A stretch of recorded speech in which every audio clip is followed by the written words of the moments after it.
आलमगीर आलम जी का जोरदार तालियों से स्वागत करें। माननीय मंत्री श्री सत्यानंद भोक्ता जी का हम बहुत बहुत स्वागत करते हैं। तालियां लगातार होती रहे।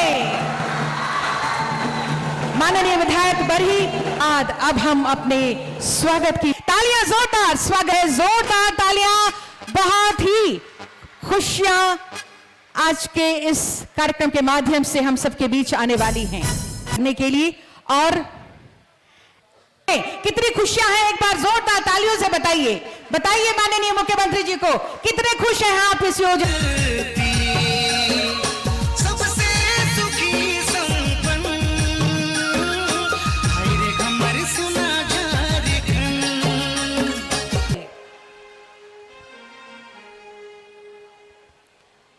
इनके बाद सर्वजन पेंशन योजना के तारडी उर्वा चंदवारा, कुल 36 लाभुकों को 10,000 रुपए ब्याज मुक्त ऋण कर वैकल्पिक आजीविका से जोड़ा गया है इस योजना के तहत। तालियां। आपके बाद निर्मित बिरसा आवास गृह प्रवेश हेतु चाबी प्रदान। तालियां हो।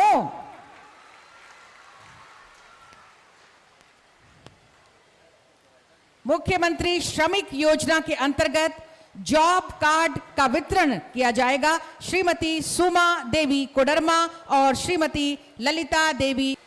आपकी योजना, आपकी सरकार, आपके द्वार, ये कार्यक्रम विगत 12 तारीख से हम लोगों ने प्रारंभ किया है और वो गिरिडीह जिला से प्रारंभ हुआ था। और हर दिन आपके पंचायतों में, प्रखंडों में इस योजना के तहत शिविर लगाए जा रहे हैं। आपको याद होगा कि पिछले साल हमने आपकी सरकार, आपके द्वार कार्यक्रम चलाया था, जिसके माध्यम से लगभग 6,000 शिविरों को लगाया गया था और उन शिविर के माध्यम से लगभग 35-40 लाख आवेदन हमें प्राप्त हुआ था।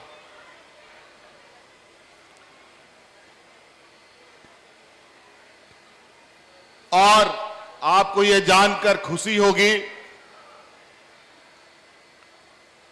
इन 35 लाख से अधिक आवेदनों में से अधिकतर की समाधान तो उसी शिविर में ही समस्या का समाधान हो गया था, और जो उस शिविर स्तर का समस्या नहीं था उसको जिला स्तर पर समाधान किया गया। बड़े पैमाने पर लोगों का उत्साह और सरकार आपके द्वार कार्यक्रम को सफल लोगों ने बनाया।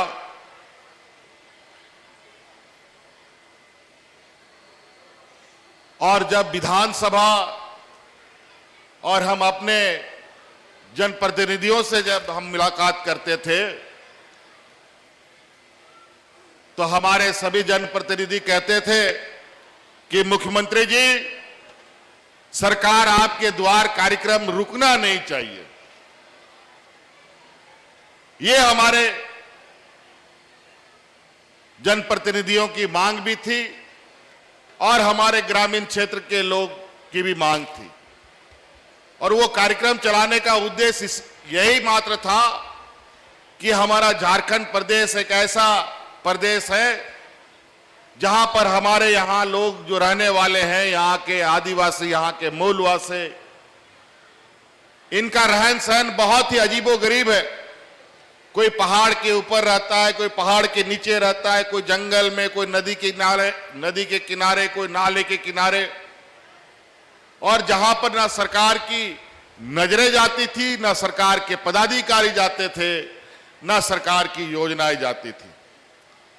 राज अलग होने के बाद 20 वर्षों में जिन लोगों ने सरकार चलाया, जो लोग मंत्री संतरी बने, मुख्यमंत्री बने, इन लोगों ने सारे योजना जो गरीबों के लिए जन कल्याण योजनाएं होती थी, इन लोगों ने बंद कमरे में ही बंद करके उन योजनाओं को समाप्त कर दिया। और यही वजह कि इस राज्य में लोगों की भूखमरी की स्थिति आ गई। पिछले सरकार में लोग हाथ में राशन कार्ड ले ले करके लोगों को हाथ से धोना पड़ा था। बड़ा विचित्र स्थिति था विगत 20 वर्षों का। और उसी पर जब हम लोगों ने 2019 में सरकार संभाला, और वो भी हमारे लिए बहुत बड़ा चुनौती था, सरकार बना और कोरोना भी साथ साथ में आ गया। 2 साल कोरोना में हम लोग घर में बंद रहे। हाट बाजार, दुकान, फैक्ट्री, कारखाना, स्कूल, कॉलेज, गाड़ी मोटर, हवाई जहाज सब बंद हो गया। कुछ भी नहीं चलता था।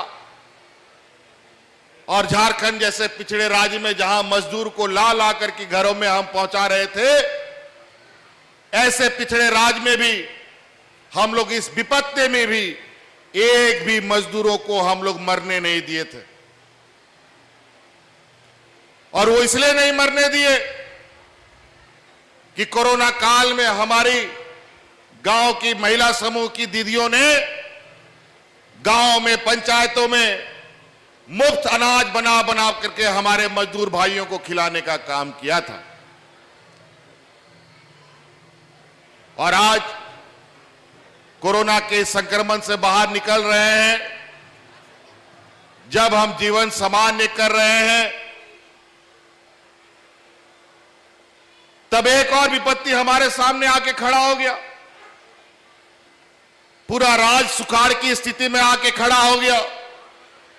बड़ा विचित्र चीज है। 80% लोग हमारे खेती बाड़ी पर जीवन यापन करते हैं, और ये लोग के लिए ये सूखा का स्थिति तो बहुत ही बुरा हो जाता है। इससे पहले जब पूर्व के सरकार में ना समय पर बीज मिलता था, ना खाद मिलता था, भगवान भरोसे किसान अपना जीवन बिताता था। इस बार सरकार ने समय से पहले बीज दिया, समय से पहले खाद दिया, लेकिन मौसम ने साथ नहीं दिया। बड़ा ही दुर्भाग्य। लेकिन ऐसे परिस्थिति में हमने हार नहीं मानी, और हम लगातार हम राज्य के ग्रामीण अर्थव्यवस्था को कैसे मजबूत करें, इस पर हम काम करने लगे।